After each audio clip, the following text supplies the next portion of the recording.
Happy to help সংগঠনের শীতে উষ্ণতা দান প্রকল্পের পঞ্চম পর্ব অনুষ্ঠিত হলো শিকারপুর অঞ্চলে। নবম বর্ষে পদার্পণ করলো তাদের এই কর্মসূচি। বেশ কিছু বিশেষভাবে সক্ষম মানুষদের মধ্যে কম্বল বিতরণ করা হয় এদিন সংগঠনের পক্ষ থেকে। সম্পূর্ণ নিজেদের খরচায় 2015 সাল থেকে এই সংগঠন চালাচ্ছেন সংগঠনের সদস্যরা, এমনটাই জানান তারা। এমনকি সংগঠনটি শুরু করেন প্রদীপ্ত দাম 2015 সালে 3 জন সদস্যকে নিয়ে। সারা বছর বিভিন্ন কর্মসূচির পাশাপাশি শীতে উষ্ণতা দান করতে ভুলেনি তারা। সংগঠনের সভাপতি প্রদীপ্ত দাম সহ অন্যান্য সদস্যরা উপস্থিত ছিলেন আজকের অনুষ্ঠানে।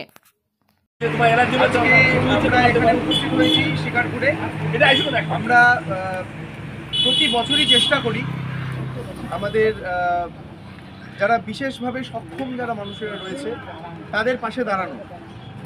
এবং যেটা আমি আগে বললাম যে মানুষের আজকে জন্মদিন, তিনি মানুষ নয়, তিনি দেবতা। এবং তিনি একটা কথা বলেছিলেন, আপনারা সকলেই জানেন, যে তোমরা আমাকে রক্ত দাও, আমি তোমাদের স্বাধীনতা দেব। এখন তো আর দেশ পরাধীন নেই, সেই জন্য আমরা তো তার দয়াতেই বলতে গেলে আমরা স্বাধীনতাটা পেয়েছি, এটা আমরা সবাই বিশ্বাস করি।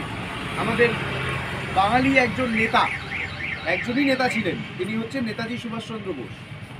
এবং তার এই জন্মদিন উপলক্ষে আজকে আমি এখানে বিশেষভাবে সক্ষম যারা আছে, আমার দাদু দিদারা যারা রয়েছে, ছোট ছোট ভাই বোনদেরকেও দেখছি, তাদের পাশে দাঁড়ানোর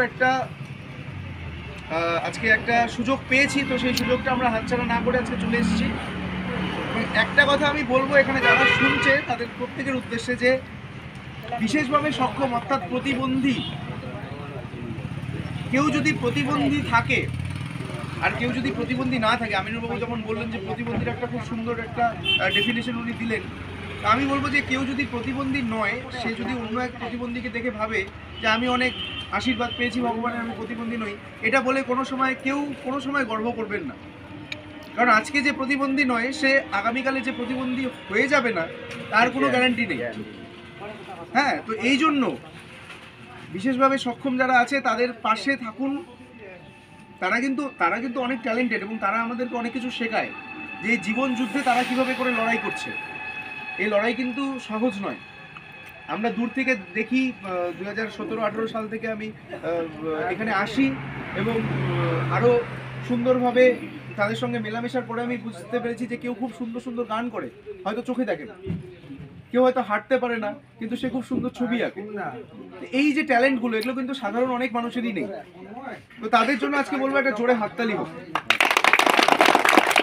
এবং সুভাষচন্দ্র বোসকে মনের মধ্যে রেখে আমরা চাইবো যে সবাই নিজের নিজের কর্তব্যগুলো যেন পালন করে।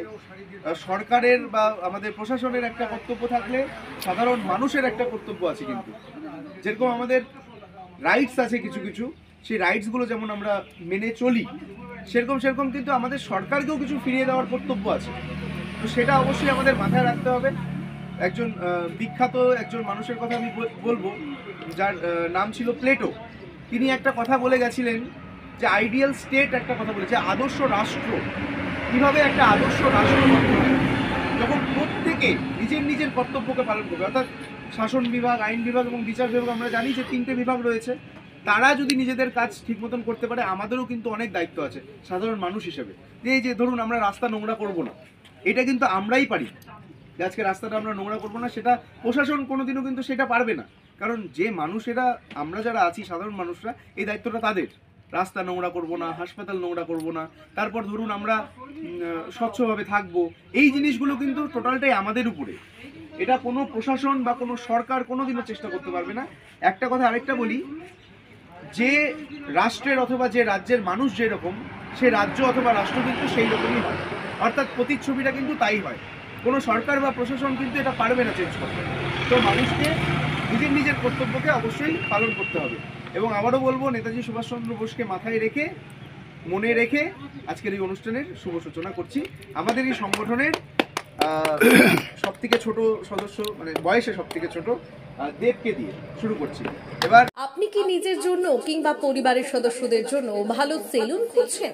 তাহলে আর দেরি কিসের? আজই চলে আসুন আমাদের প্রতিষ্ঠানে। উন্নত মানের পরিষেবা পৌঁছে দিতে মাথাভাঙা শহরে এই প্রথম হাজির উন্নত মানের salon translate professional, the ultimate salon destination for ladies and gents. আমাদের এখানে যত্ন সহকারে ছেলেদের হেয়ার কাট, মেয়েদের হেয়ার কাট সহ পার্লারের সমস্ত ধরনের কাজ করা হয়ে থাকে। Special service, hair straightening, hair smoothing, keratin, botox, facial অতি যত্ন সহকারে করা হয়। এছাড়াও আমাদের এখানে পাবেন pedicure, wax, bleach, threading, eyebrow, hair spa, hair colour, oil ম্যাসাজের মতো পরিষেবাগুলি।